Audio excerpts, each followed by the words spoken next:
সৌৰভ গগৈ এবাৰে গৈছে বুলি কৈছে পাকিস্তানত। চাওক পাকিস্তানত এবাৰ হ'ল দুবাৰ গ'ল, যোৱা বুলিতো নিজে স্বীকাৰ কৰিলে না। গতিকে পাকিস্তানত যদি এজন মানুহ যায়, কেইদিন আছিলোঁ, কাক লগ পাইছিলোঁ, কাৰ লগত ফটো উঠিলোঁ, কাৰ ঘৰত ভাত খালোঁ, গোটেইখিনি ভাৰত চৰকাৰক জনাব লাগিব নে নালাগে?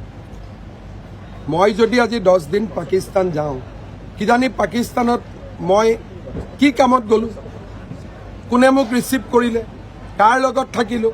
যদি মই 2 দিনো পাকিস্তানত যাওঁ, জীৱনভৰ মই পাকিস্তানৰ ব্লেকমেইলিঙত থাকিম। পাকিস্তানে যি কয় তাকে শুনিব লাগিব, নহ'লে কম ফটোখন ৰিলিজ কৰি দিম, ভিডিঅ' ৰিলিজ কৰি দিম, তেতিয়া কি হ'ব?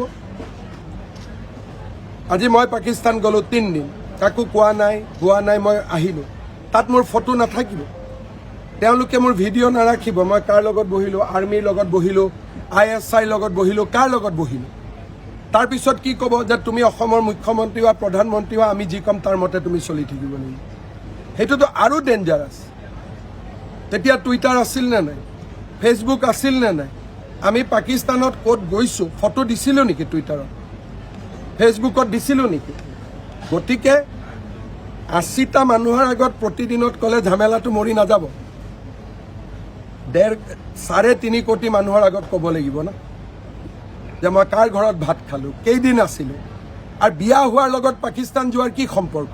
মানুহে বিয়া হৈ ছুইজাৰলেণ্ড যায়, কাশ্মীৰ যায়, মানুহে বিয়া হৈ পেলাই ইংলেণ্ড যায়, আমেৰিকাত যায়, পাকিস্তানত যোৱা শুনিছে নেকি আজিলৈকে কোনোবা বিয়া হৈ পেলাই? এইবিলাক অদ্ভুত কথা নিতুমণি শইকীয়াক ক'ব পাৰে, আমাক ক'ব নোৱাৰে নহয়।